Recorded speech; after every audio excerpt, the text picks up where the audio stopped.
What's up, y'all? Welcome back to another episode of A Truckin Lady here. It is episode 10. And I think the last time I left off, I was talking to you guys about just finishing up training, things to know I learned while I was, doing my training and all that stuff. Um, Now it's time for me to get my own truck. Oh! Lady in the street, diva in the seat. She's a truckin' lady, truckin' lady. Oh my gosh. Coming in for getting my own truck. Well, actually, let me backtrack a little bit. So I was in training through the major holidays, Thanksgiving, Christmas, New Year's. After New Year's, I went home for a week or two, at the time to be with my then boyfriend. He was he's my husband now, but boyfriend, just to kind of get some time off until I came back to work. So then when I got back to Springfield after taking that time off, it was time for me to get my own truck. Oh my gosh, the wait process, the go through, upgrade videos, classes, all this stuff, having to do that stuff was uh, kind of overwhelming at first. It wasn't like hard to do, but it was a little overwhelming. But got through that, was able to do all my classes on the stuff, finally get on the list to get my truck. And I was like I want to say I was like number 60 or 50 or something. I had other friends that was in class with me that had upgraded, like, yeah, girl, I got my truck. Yeah, girl, I got my truck. And this is in 2018. So this is right when the Freightliner Cascadias had changed their body style. So I was like, oh, I like the new body style. I want the new body style. They went automatic because if I told you, remember in my first few episodes, I was driving a standard. I wish I had documentation of that. Oh my gosh, I wish I would have recorded that because it's like, So the whole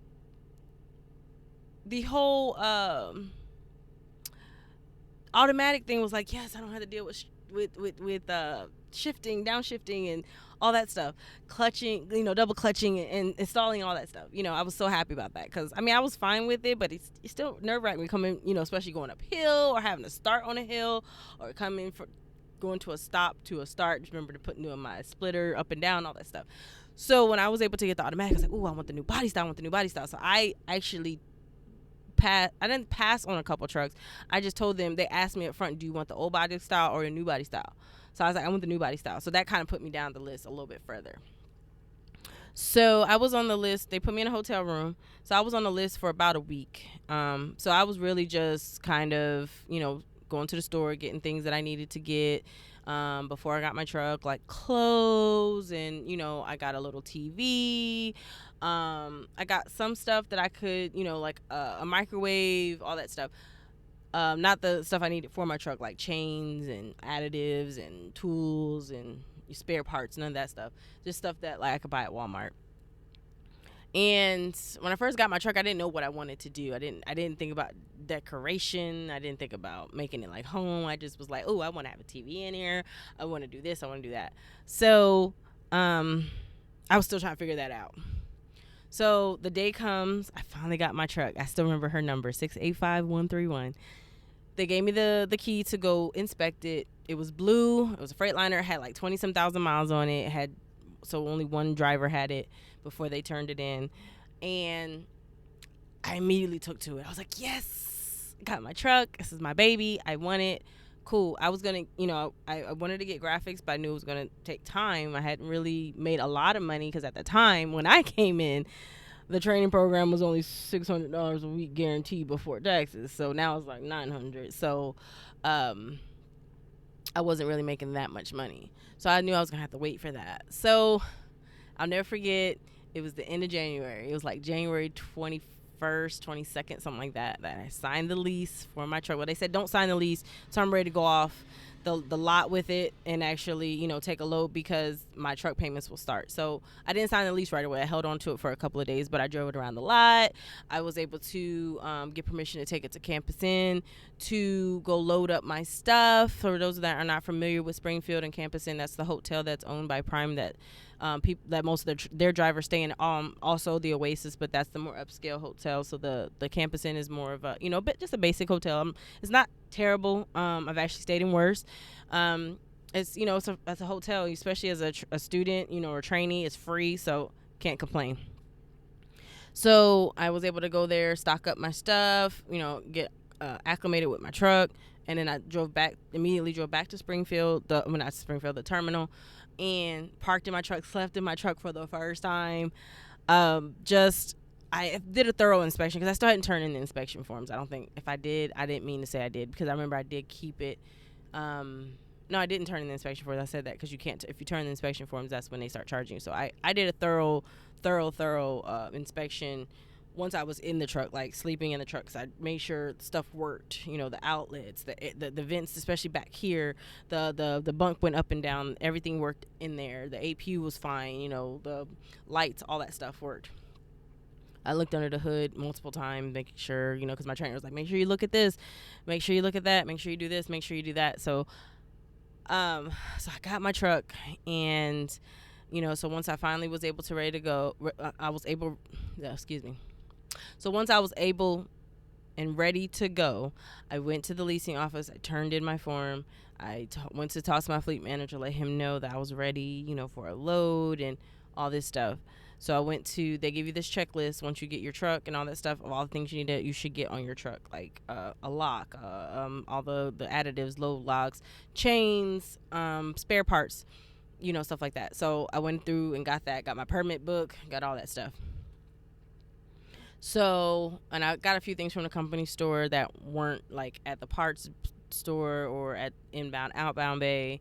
So, getting all that was like, whew, it was like, so if you're getting your own truck at Prime, especially, but anybody that's getting a truck, expect to spend at least $900 on the initial stock up of the essential things you need for your truck. I'm not talking about the stuff back here. I'm talking about chains, load locks, if you're using regular locks on your trailer, additives, spare parts, stuff like that, expect to be about $900. I also got a refrigerator, all that stuff installed because I just, wanted to. I had a TV, but I had installed it on my window. It was a small TV. I've since stopped putting my TV on the window because I haven't mounted up. If you see you'll see it on my TikTok or my Instagram that I have actually mounted. And it's a little bit better angle, and it doesn't when it's hot, the TV doesn't overheat. So my other TV actually started getting you can actually see a dark shadow from the sun burning through the back of the TV. So I had to take it down. I did take it down. I got a bigger TV. I still put it on the window, but I didn't have that same issue, I guess, because it was larger. I don't know. So I get my first load, and I'll never forget, it was from Springfield to Cheyenne, Wyoming. That was my first load. And I was like, oh my gosh, I'm going to Wyoming by myself. It was, January. I was like, it's, I-80. I'm going to have to deal with weather. Luckily, I didn't have that much weather. Luckily, I didn't have that much issues. I didn't have nowhere near as many concerns as I thought. So, I get my trailer. It's already on the yard. I get my trailer. I pack up, get ready to go. And I was super, super, super excited to be able to get a load that was going west, because I was like, I don't want to go in the Northeast yet, even though I'm from New Jersey. I was like, I don't want to go there. And I just remember like, oh my gosh, this is my first load. And so, I got to the Walmart, got to go to deliver to the Walmart there. And luckily, because in my training, I had delivered to a Walmart before, so I understood the process, and the whole being on your own and solo is really kind of a what is the word I'm looking for, is not all is cracked up to be. That's not the word I'm looking for, but I can't think of it right now. It's kind of overestimated. There we go. It's overrated, rather. Excuse me, not overestimated. It's overrated. Because being solo, when I was in training, my trainer talked me through trip planning. So when I'm trip planning on my own, I have to make sure, okay, when do I get fuel? If I'm not getting fuel at the terminal, how much fuel do I need to get to this, fuel place? Where I'm going to stop? Where is there for me to stop along the way? I have this amount of time, and then I have to, my deliveries, however long. Am I going to be able to take my 10-hour break or do an 8-2 split?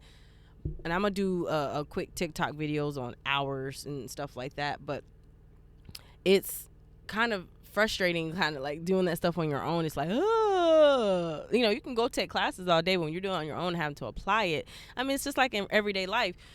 It's just like when you get your driver's license, you have someone teaching you. When you're on your first drive by yourself, you're nervous as hell because you're like, ah, it's almost like you have a brain fart. At least that's how I took it. So I was very nervous, but yeah, I was able to finally, get out on the road. I'm in my truck. I'm driving like, oh my God, I can't believe I'm driving this truck. And I'm just, sitting here thinking like, oh my gosh, like I'm out here by myself. Like that's when it hit me. Like I'm out here by myself. Cause at the time my boyfriend at the time, husband now, was in the military still, so he couldn't come on the road like that. So I was literally by myself. I was nervous. I was like, oh my God, like I'm in this truck. What am I gonna do? So we were able to, I was able to calm down. I'm driving, just kind of sightseeing. So I remember some of the truck stops my trainer took me to, like Joplin. So I stopped there, got me something to eat because I did have food on my truck, but at that moment in time, I was like, ooh, I need to save my food on my truck because in case something happens, I have food on my truck. I still was new, like thinking like I had to save my food on my truck and buy food more often, which I completely changed my thinking now because I know how to go shopping while on the road now. I knew how to do it because my trainer did stop at Walmart, but he had to do other things at Walmart, didn't just get food. So I did know that, but I wasn't comfortable with it. So I was able to stop at Joplin, kind of took a 30-minute there, even though I had just left Springfield. But I had time on the load. So I was able to take my time and just walk and walk around and kind of get my head behind things. So, You're on with A Truckin Lady here.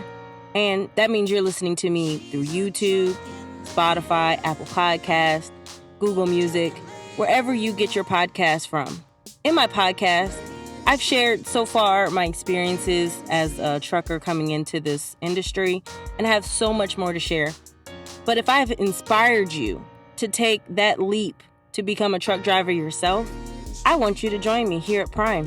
Here, you will get your training, your experience, knowledge, and expertise from some of the greatest drivers out there on the road, not to mention the safest. If you don't believe me, you can look up primeinc.com. Contact a recruiter at 1-877-491-1108. Give them my driver referral code, ALLSIA. We hope to see you rolling next to us on the road.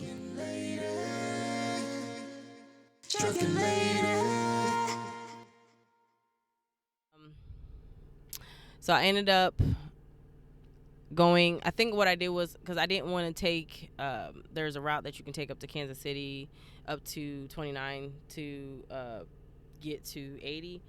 I didn't want to take that route, so I ended up taking 44 all the way to basically Oklahoma City and took 35 up.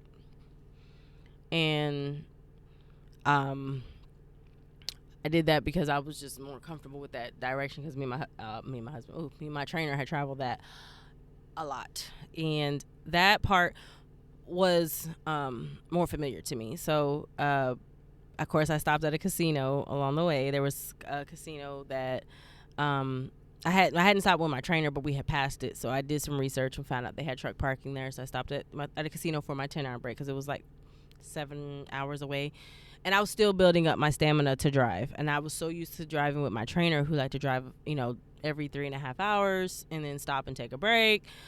And so I was still used to that. And so I got comfortable with developing my own driving habits where I'll drive about 300 miles, which is like 5 hours, depending on most times if bladder allows it. And then I take my break. That way I have the little bit amount usually I have less to drive if I take an extended break.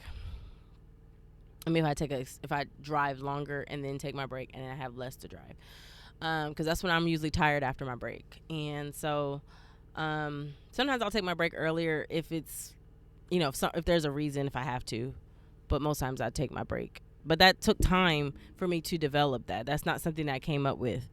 That's one thing, when you get out here on your own, you will figure out what you need, what what needs to be done, what all those things, you will figure that out as you're out here on the road. Also, like, I learned to not just do trucking stuff like that. I've learned how to stop at casinos. I've learned if I can get a hotel room somewhere. Usually I do it when I'm empty, so I'm not responsible for a load. I try to get a hotel somewhere, or stop at a terminal, park my truck at the terminal and get a hotel room, just to kind of get out of the truck. Now, as I'm been used to it, I kind of enjoy being on my truck. But when I first started, I was like, I like being out of the truck. So I get the I get to the I-80. I'm heading west, going through Nebraska, going through and at that time I didn't plan right, because if I would have planned, well, no, because I still wouldn't have been able to go to Iowa 80. If you don't know what Iowa 80 is, that's the world's largest truck stop. That's one thing my trainer showed me. It's like the world's largest truck stop.